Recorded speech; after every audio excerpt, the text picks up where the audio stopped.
మెదక్ జిల్లా నర్సాపూర్ నియోజకవర్గ కేంద్రంలో బీఆర్ఎస్ అధినేత మాజీ ముఖ్యమంత్రి కేసీఆర్ భారీ రోడ్ షో నిర్వహించారు. అంబేద్కర్ చౌరస్తాలో ఏర్పాటు చేసిన కార్నర్ సమావేశంలో వారు మాట్లాడుతూ కాంగ్రెస్ ప్రభుత్వం ఎన్నికలకు ముందు ఇచ్చిన హామీలు నెరవేర్చడంలో పూర్తిగా వైఫల్యం చెందిందని మండిపడ్డారు. మోసపూరిత హామీలు ఇచ్చి గత ఎన్నికల్లో కాంగ్రెస్ ప్రభుత్వం అధికారంలోకి వచ్చిందని తెలిపారు. ప్రజలను మోసం చేసిన కాంగ్రెస్ పార్టీని వచ్చే ఎన్నికల్లో బొందపెట్టాలని ప్రజలకు సూచించారు. కాంగ్రెస్ పార్టీ ఇచ్చిన హామీలు నెరవేర్చాలంటే వచ్చే పార్లమెంట్ ఎన్నికల్లో బీఆర్ఎస్ అభ్యర్థి వెంకటరామరెడ్డిని అత్యధిక మెజార్టీతో గెలిపించాలని ఓటర్లకు సూచించారు.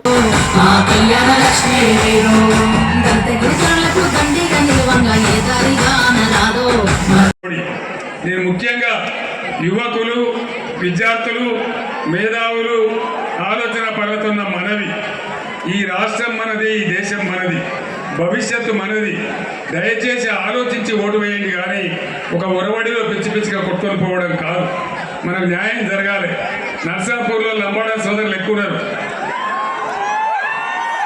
నేను 58 ఏళ్ళు మొత్తుకుంటే ఏ ఒక్క ముఖ్యమంత్రి కూడా లంబాడి తండాలు గ్రామ పంచాయతీలు చేయలే. గ్రామ పంచాయతీలు చేసిందే కేసీఆర్. మీకు డైరెక్ట్గా నిధులు పంపించిందే కేసీఆర్. గిరిజనులకు 10% రిజర్వేషన్ పెట్టిందే కేసీఆర్. ఇవన్నీ కూడా ఉన్నాయి. మీకు ఇంకో అప్పుడు తెలుగుదేశం ఉన్నప్పుడు ఎమ్మెల్యే ప్రయత్నం చేస్తామంటే ఓడిపోయిండు. 2 సార్లు ఎమ్మెల్యే చేసింది కేసీఆర్ కదా. మరి 70 ఏళ్ళ వయసులో ముసల్తనానికి కుసుమగూడాలన్నట్టు ఎవరు ఉద్ధరిద్దామని పోయినట్టు మదన్ రెడ్డి ఏం చేద్దామని పోయినట్టు. ఈ ధర్మమేనా? మనందరినీ ఇచ్చిపెట్టిపోయిన మదన్ రెడ్డికి మీరే బుద్ధి చెప్పాలని చెప్పి నేను కోరుతా ఉన్నా. అసెంబ్లీ ఎలక్షన్ల కంటే కూడా పెద్ద మెజారిటీ ఇచ్చి వెంకటరామరెడ్డి గెలిపియాలని చెప్పి నేను కోరుతా ఉన్నా. ఈ కాలువ పని చాలా ముఖ్యం మనకు. మల్లన్న సాగర్ నుంచి వచ్చే కాలువ అది మన బతుకుదేరు. నాకు నర్సాపూర్ మీద ఉండే ప్రేమతోని సునీత గారు గెలిచిన కాడి నుంచి దాన్ని స్పీడ్ పెంచి నీళ్లు తెచ్చే ప్రయత్నాలు చేస్తూ ఉన్నాం. ఈ కాంగ్రెస్ మెడలు వంచి నీళ్లు తేవాలంటే ఖచ్చితంగా పార్లమెంట్ ఎన్నికల్లో వెంకటరామరెడ్డి గారిని గెలిపించాలి. ఆయనతో పాటు మనందరం కూడా యుద్ధం చేయడానికి సిద్ధంగా ఉండాలి. కాంగ్రెస్ మెడలు వంచైనా సరే ఈ కాలువ పని పూర్తి చేసుకోవాలి. మన పొలాలు గోదావరి నదీ జలాలతోని నర్సాపూర్ పొలాలన్నీ పారాలి.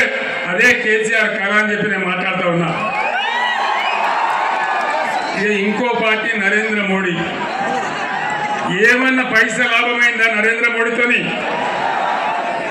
150 స్లోగన్లు చెప్పాడు. 150 సబ్కా సాత్ సబ్కా వికాస్ ఏమన్నా అయిందా?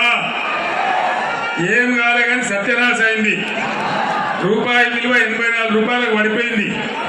డాలర్తో పోల్చుకుంటే ఎప్పుడు ఏ ప్రధానమంత్రి కాలంలో దిగజారినంత దిగజారిపోయింది. పెట్టుబడులు పోయినాయి, పరిశ్రమలు మూతపడ్డాయి, కార్మికులు రోడ్డున పడుతున్నారు, ఎల్ఐసిని కూడా ముంచే ప్రయత్నం చేస్తున్నారు, ప్రైవేటీకరణ చేస్తూ ఉన్నారు పబ్లిక్ సెక్టర్. మరిన్ని అప్డేట్స్ కోసం మా ఛానల్ని సబ్స్క్రైబ్ చేయండి.